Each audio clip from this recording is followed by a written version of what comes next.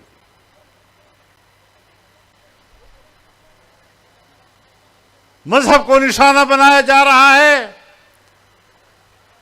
جب کسی حکمران سے نہ ہو سکا تو اب وہ کام عدالتوں سے لیا جا رہا ہے. ختم نبوت کے مسئلے کو چھیڑا گیا.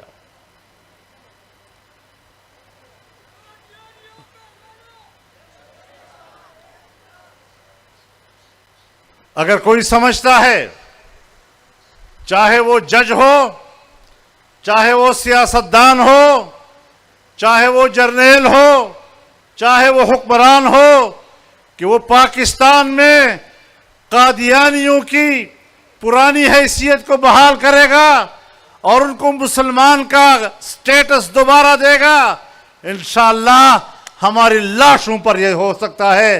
ہماری لاشوں کے اور زندہ انسانوں کے اوپر یہ فیصلے نہیں ہو سکیں گے. نعرہ تکبیر! دا قادیانیانو کم یو یار دے، دا امریکی چا کم یو یار دے. جب تک سورج چاند رہے گا، جب تک سورج چاند رہے گا، کل بھی مفتی زندہ تھا، کل بھی مفتی زندہ تھا.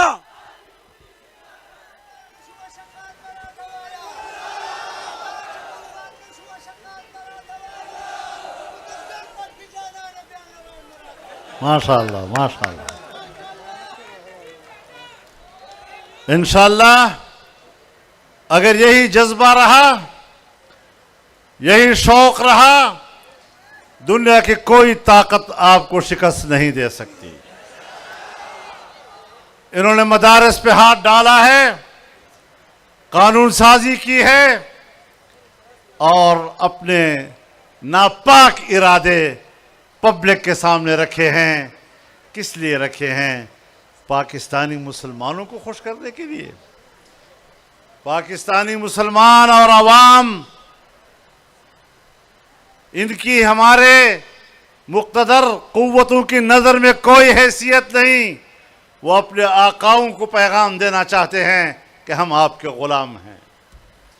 یہاں قرآن و حدیث کے علوم کا خاتمہ کیا جائے گا، یہاں اسلامی تہذیب کا خاتمہ کیا جائے گا. تم نے امریکہ سے عہد و پیمان کیا کہ تم قرآن و حدیث کے علوم کا خاتمہ کرو گے، ان کے مدارس کا خاتمہ کرو گے، اسلامی تہذیب کا خاتمہ کرو گے. اور میں نے مدینہ منورہ میں آقا نامدار سے وعدہ کیا ہے. نعرہ تکبیر! نعرہ تکبیر! امریکہ کا جو یار ہے، امریکہ کا جو یار ہے، یہودیہ کو جو یار ہے، یہودیہ کو جو یار ہے، قائد جمعیت مولانا فضل الرحمان. کہ انشاءاللہ ہم پاکستان میں علوم اسلامیہ و قرآن و حدیث اور ان کے مراکز، مدارس اور اسلامی تہذیب، ان کے تحفظ کے لیے جان دے دیں گے، لیکن تمہارے ایجنڈے کو کامیاب نہیں ہونے دیں گے. لبیک لبیک لبیک لبیک لبیک لبیک لبیک لبیک. قائد اشارہ کوا، قائد اشارہ کوا، قائد اشارہ کوا. لبیک لبیک. دینی مدارس کے خلاف اپنا ایجنڈا اور اپنی ذہنی غلاظت اگر تم پبلک کے سامنے رکھ سکتے ہو اور ان کے خلاف اعلان جنگ کر سکتے ہو امریکہ کی پشت پناہی میں، تو آقا نامدار کی پشت پناہی میں ہم بھی آپ کے خلاف اعلان جنگ کر سکتے ہیں. مقابلہ ہوگا، جہاد ہوگا، دیکھا جائے گا کہ تم کس طرح دین کو ختم کر سکتے ہو اور مدارس کو ختم کر سکتے ہو. سبیلنا سبیلنا سبیلنا سبیلنا سبیلنا قائد اشارہ کوا قائد اشارہ کوا قائد اشارہ کوا. میرے محترم دوستو، میرے کسانوں، اسلام، علماء اور دین کے ساتھ آپ کے رشتے کو توڑا جا رہا ہے. آج عہد کریں کہ ہم اس رشتے کو مضبوط بنائیں گے. ہم زراعت کے شعبے کو بھی ترقی دیں گے، ہم ملک کی معیشت کو بھی مستحکم کریں گے، لیکن دین اسلام کا جھنڈا بھی بلند کریں گے. جمعیت علماء اسلام کو بھی طاقتور بنائیں گے تاکہ اس محاذ پر ہم ہر جنگ کامیابی کے ساتھ لڑ سکیں. ہم نے بندوق نہیں اٹھانی، ہم نے سیاسی جدوجہد کر دی ہے. اعلاء کلمت اللہ کے لیے ہر جدوجہد جہاد کہلاتا ہے. انشاءاللہ یہ راستہ ہم سب کا راستہ ہے. ہم نے جاگیرداروں کا مقابلہ کیا ہے، ہم نے جابر قوتوں کا مقابلہ کیا ہے، ہم ان کے پشپناہوں امریکہ اور مغربی دنیا کا مقابلہ کیا ہے. آج روس کو کیا شکست دی ہے؟ روس کو ہم نے شکست دی ہے. روس کو افغانوں نے شکست دی ہے، اپنے خون سے ان کو شکست دی ہے. امریکہ سمجھتا ہے کہ اب میری بالادستی آ گئی. سو آپ نے بھی آزما لیا، آپ نے بھی افغانستان پر حملہ کیا، 20 سال تک اپنا قبضہ رکھا، لیکن افغانوں نے آپ کے خلاف بھی جرت کے ساتھ اپنے خون کے نذرانہ پیش کر کے تمہیں اس سرزمین سے نکالا ہے. اگر تمہارا یہ خیال ہے کہ تم پاکستان میں آ کر مدارس کا خاتمہ کر سکو گے، خاطر جمع رکھو، تمہارا باپ بھی یہ مشن پورا نہیں کر سکے گا.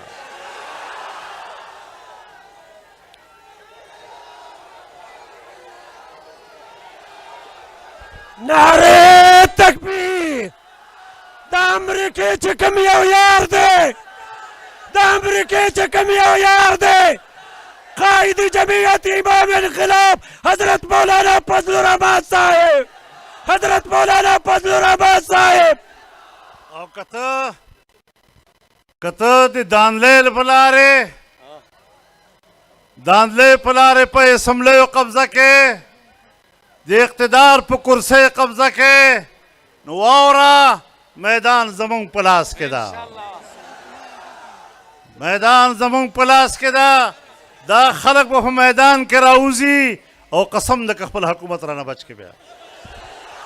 ایوان نہیں، ایوان نہیں، ایوان نہیں، ایوان نہیں، ایوان نہیں. ایوان ایوان کا دغوی خون نہیں.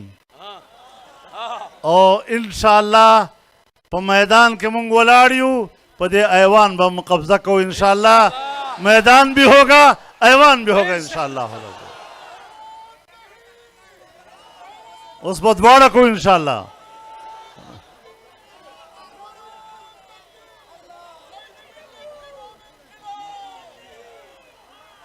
پا 2018 کے ایوان جوش منگ ناکام اکا.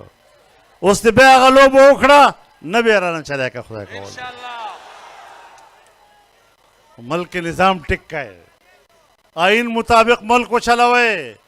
منگ دا ملک وحدت خوارو، خپلو مطالبو پا اساس باندے دا ملک یووال ہے. دا زمونگ ایجنڈا دا. ملک خلاف سازشونا نمانو، چہر سو کے پڑے رخیستہ جامعے کے ہم دا ملک دا ماتولو اور دا ملک دا وحدت تباہ کولو سازشونا کئی. جمعیت علماء بے انشاءاللہ آگی تم پہ مقابلہ کے والا ہے. دا پاکستان اور دا وطن زمون کور دا، دا با آبادو، دا با مضبوطو، دا با دیتا با استحکام ورکو. اور انشاءاللہ دا دے وطن با یو اسلامی نومی اسلامی شناخت پہ بحال کو خدا کا والا.